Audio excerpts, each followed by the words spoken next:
So why an ethical system? Very simple answer to why an ethical system is because we are all in the same boat. Every single one of us, we don't live on an island, we don't live on another planet. We are all in the same boat. What happens to one will happen to the other, whether we like it or not. I want to start with this wonderful quote of Paulo Coelho, who says that if you want to be successful, you must respect one rule: never lie to yourself. I think this is a very important thing to understand, not only in terms of ethical finance and business and so on, but in life itself. Never lie to yourself. A book that I strongly recommend, and I'm going to share with you a couple of books that I think are absolutely required reading, is this book of Frederick Bastiat called The Law. And one of his quotes, he says that when plunder becomes a way of life for a group of men, and he's saying men, but it includes women, sadly, when plunder becomes a way of life for a group of men in a society, over the course of time, they create for themselves a legal system that authorizes it and a moral code that glorifies it. And may Allah have mercy on us.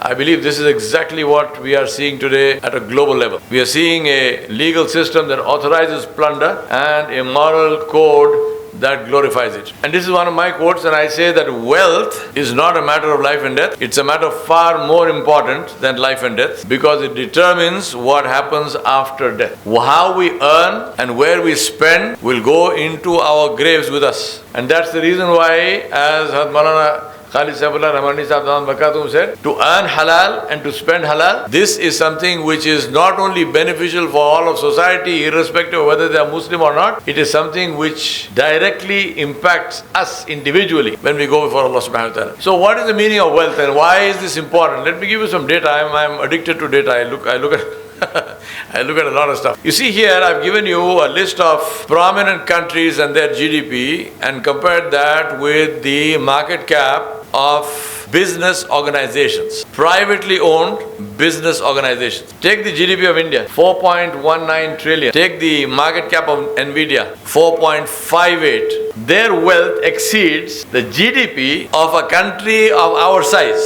which has 1.5 billion people in it, the subcontinent, and the other numbers.